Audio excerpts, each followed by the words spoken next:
Welkom terug. Een van Afrika se bekendste wildlewe-fotograwe, Greg Toit is môre by ons en ons gaan gesels oor alles en nog wat, wie hy is, waarmee hy besig is, natuurlik oor fotografie en hy gaan selfs vir 'n leek soos ek sê hoe om 'n mooi foto van 'n dier te neem.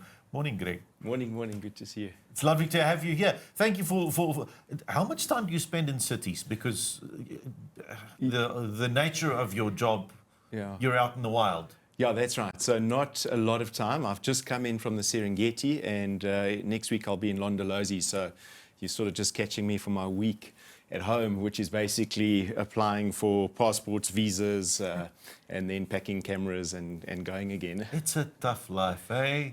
It is. But I am married as well, so it is a little tough at times. Her name? Claire. Claire. Yeah. Does Claire go on your trips with you? Not a lot, but this year she's coming on 2 of my big trips. So she's super excited. She's going to go up to Uganda with me next month and see mountain gorillas for the first time. So she's really excited. That's incredible. Greg, where did this love for photography start? It basically started, I've just written a memoir where I sort of, speak a lot about that, but it basically started as a young boy doing family holidays down to the Lowveld, either to Kruger National Park or family friends at a house down there. And it really just started as a young boy. I was really very interested in birds. So it actually started with bird watching. Yeah. And I grew up here, I'm in Pretoria, just down the road from Austin Roberts Bird Sanctuary. So like every weekend and after school, I'd be at the bird sanctuary, sort of working on my life list and looking for birds. And then straight from school, wasn't quite sure what to do. And all my mates were going off to varsity. And the only thing that I sort of thought to do was to head straight to the bush. So straight out of school at the age, I was just 18. 18. And so it's the first instinct. That's right. The first thing you decided to do is bush and photography. That's right, yeah. And I pretty much have never looked back, by hook or by crook, That's incredible, really, to think of it. Now, I don't know anything about photography, but I did read that they said that your photographs are free from digital manipulation. What does that mean?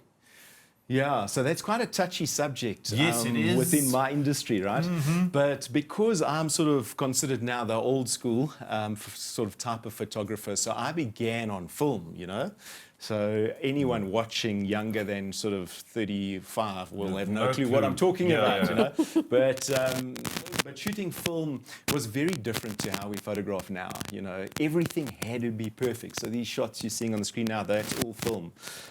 But the light had to be perfect, the background had to be perfect, your angles. There was no Photoshop. So you took your film to get developed and you got it back and it was either right the results or wrong. When they were developed. Exactly, and it was right or wrong. That was it. Yeah. Whereas now, guys shoot. It's a more generic type of shooting, and then you pull it into your camera as a raw file, and then you can play on Photoshop for days, and you can do whatever you want these days. It's absolutely incredible. You can replace backgrounds, you can replace skies, you can even move things around.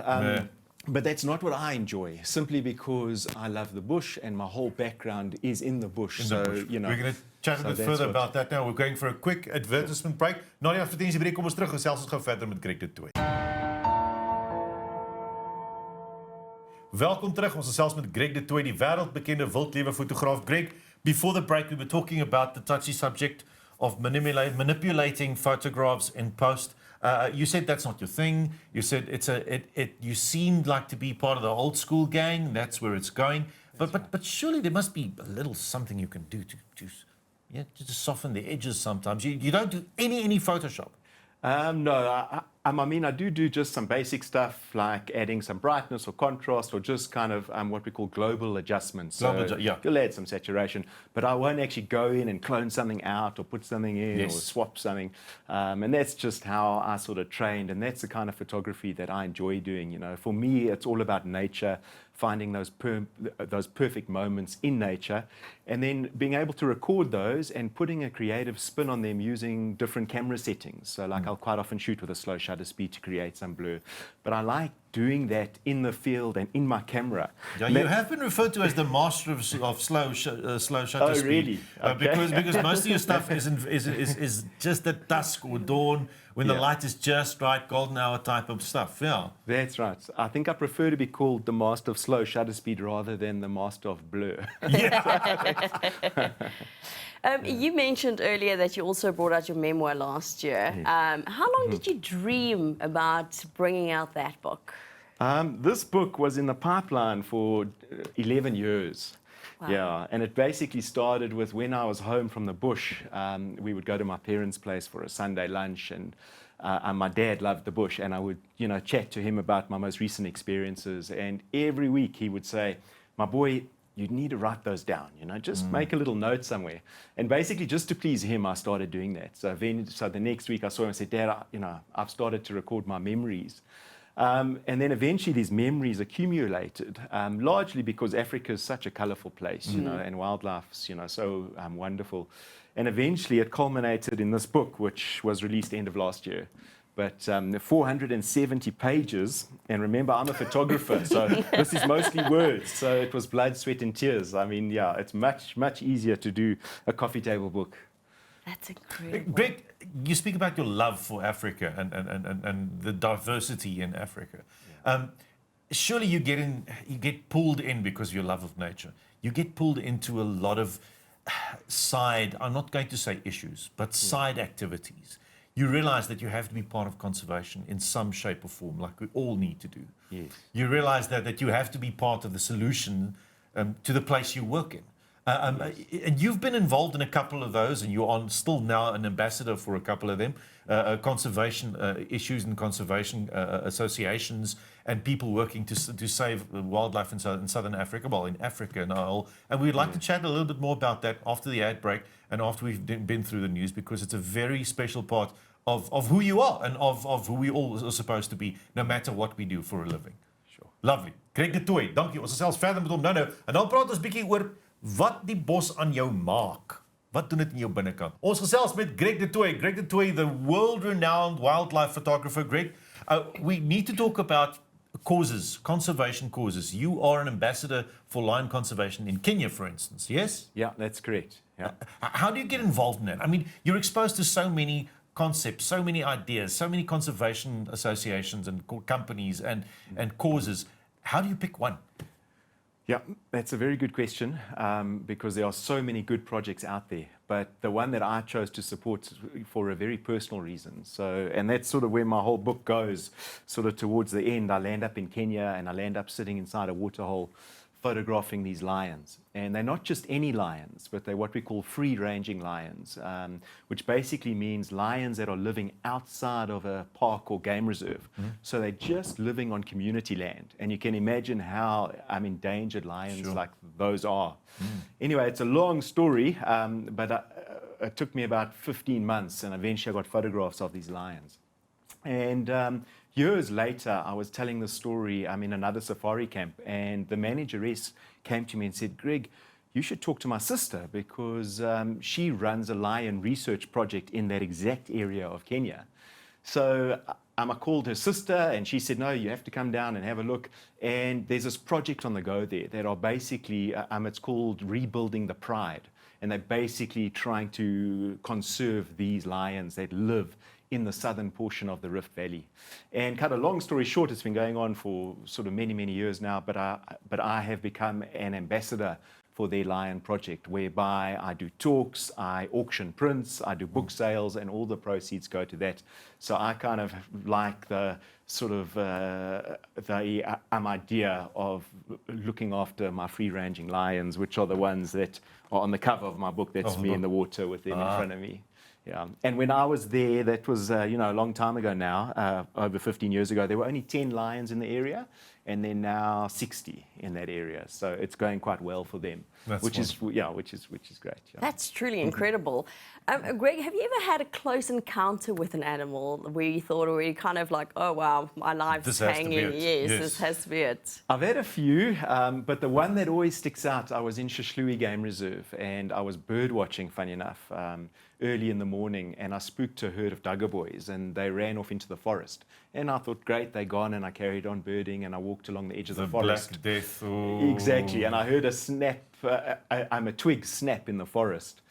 And I looked and there was this buffalo bull staring at me. And what had happened was the forest was very thick there, so it was like an impermeable wall to him. So I basically cornered him. And he started walking forward, and I had that horrible feeling that a lot of game rangers know, where everything goes into slow motion. And I could see his wet nose, and he walked forward, and I thought, well, what now, And next thing, his head dropped, and he just charged me, And I remember thinking, I can't believe this is happening, And what do you do? There was not a tree in sight, because behind me was just the grassland, so I turned to run. Which, of course, they say you should never do. Yes. But, your feet have their own mind in those situations. And I ran and I tripped. I actually fell flat on my face. And I remember thinking, how can I trip at a moment like this? How stupid. That probably saved your life. No, then I got up again. Then I ran again. A buffalo was snorting right behind me and I tripped again. And then I knew, okay, it's too late to get up now, and I just covered my head. And the buffalo ran over me, turned and went back into the forest. But you're quite right. When I spoke to the section ranger later that morning, he said the fact that I tripped running down a hill, he thinks saved my life, because from the buffalo's perspective, the sort of threat or danger literally just disappeared. And he turned and went back into the forest. But that incident really shook me, yeah. It takes a very brave person to go back to the bush again after that. It's true. I didn't walk in that patch of the forest for months, and eventually went back to the site, and made sort of peace with it. Yeah. In your career, and you've had such a tremendous career doing what you love, is there something that you haven't captured yet that you still would like to, or an area that you would like to go to? Yes. I've been very fortunate to go to almost all the areas I've ever dreamt of going to, which is just absolutely amazing for me. But there are shots that I want that I desperately don't have. And what makes it worse is a lot of my colleagues have these shots, But I don't have a photograph of a leopard carrying a cub. No, at all. I don't have a shot of two male leopards fighting. I don't have a shot of lions on a giraffe's back. I don't have a shot of lions killing an elephant. And the last 2 years, I've gone specifically to Zimbabwe, to the right place to photograph that. But the lions have either just killed an elephant, and when they kill one elephant, then they don't kill for a couple of weeks. So there's still lots of work for me to do. Yeah. Well, that one on the screen now isn't too shabby itself. So that's lovely. It's beautiful. Tell us about what you use, because a lot of people are watching now thinking, ek wil weet wat die man gebruik. Waarmee neem hy sy foto's? What's your favorite now? So basically, I've joined the latest technology. The latest thing is mirrorless cameras. So they've taken the mirror out of the camera, which to the layperson will be like, so what?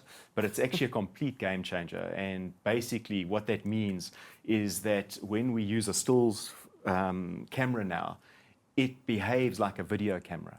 So you can see it live. You can see all the changes live. So if your picture's too dark, you see it. If it's too bright, you see it. When I started on film days, there was no way of knowing. I'd take the film, get it developed, the whole thing would be black. Oops, I got my settings wrong. Now you can actually see everything live, and you can tweak it. When you change your settings, you see the effect that the settings are having on the live view. So it's gotten a lot easier. But because it's gotten easier, it's a lot more fun now, and actually there's a lot less emphasis on the sort of gear to some extent. And then in terms of lenses, I've always been very simple because I travel so much, I'm always in small planes. So I used to drag a 600 f4 up and down this entire continent and got sick of that. So now I've actually got quite a small lens. I've just got the latest 100 to 400 from Nikon. And that's it. And one camera body. I've got the Z9. And that's it. For me, it's all about location, being in the right places at the right time, working with the light, the subjects, angles, backgrounds. That's for me where the game's at. How do you choose which place to go visit next? What your next project would be? Yeah. So a lot of it hinges around the weather, like what's happening and rainfall patterns, and I really like to avoid the crowds. So it's become a big game for me of, well, the whole world goes to photograph the migration calving in February, literally the whole world. Yeah, everyone's there. But so when can I go? And where can I go? So I've just come back from a secluded corner of the Serengeti called the Maswa Game Reserve, and there was no one there. We had the whole place to ourselves, and we even found a lake with thousands of flamingos all to ourselves, you know. So that's what I love about being in Africa. It's such a big place. There's so much to do, and I like to sort of find those sort of off the beaten track destinations. Pressure. Once you start winning awards, you are there. You're jy's die groot boom wat die wind vang. Once you are there, you get the awards, people start expecting things from you. Is that a problem? It's a huge problem, to be honest. So, you know, I won the Wildlife Photographer of the Year, which is the biggest award you can win, in 2013. Since then, I've had 4 of my photographs placed in the top 100, which is a big deal. I mean, you still go to London for the awards and everything, but no one notices, you know. So I think it is the tough part about it, and especially with social media, because social media is now the rage. And what works on social media is quantity, not quality. But I'm a quality brand, so I used to only put out a handful of photographs in an entire year. So that would be like 5 Instagram posts, you know, in the whole year. Whereas now, you know, you need to be doing it every day. So there is certainly pressure, but I've decided to not succumb to the pressure. I'm just going to stick to my guns, because that's what makes me happy at the end of the day. And I'm just going to photograph the way I want to. I've sort of decided to not try and reinvent myself. You know, I am an old school, if you want to call me veteran, go for it, wildlife photographer, and that's me. Tell us about the dung beetles. Yeah, so dung beetles, there's actually a chapter in my book, the whole chapter dedicated to dung beetles. They are just the most fascinating creatures. But the one fact I love about dung beetles, there are quite a few, you know, the fact that they use the stars for direction to roll their balls and all of that. But the one fact that I love to sort of talk about is that the dung beetle is a cornerstone species. So if all dung beetles were to die, a whole bunch of other species, including large mammals, would go extinct, because the dung beetles take care of the dung, and the parasites that live inside the tummy lining of mammals breed in the dung. So dung beetles are a cornerstone species. But guess what? Human beings, we're not a cornerstone species. If we were wiped off the face of the earth tomorrow, nothing, absolutely nothing wild would miss us. So I always like to think of it like that. So dung beetles are really important little things, and I love them, yeah. Wow. Greg, next place you're going to now? It's Londolozi. We're going to photograph leopards, specifically in the green. Yeah. A leopard carrying a cub. That's what exactly. We're holding thumbs. Thank you very much for joining us today. And just again, the title of your memoirs? It's Wilderness Dreaming, which is pretty much what my life's been about. And that's available now pretty much everywhere. Everywhere. Wilderness Dreaming. Thank you very much for joining us today and chatting about your experiences and sharing a bit of your insights. Thanks, Pierre. That's great. Thank you. Greg de Toit. Hoe lekker, nee? Ek wil ons 'n kiekie gaan neem van iets.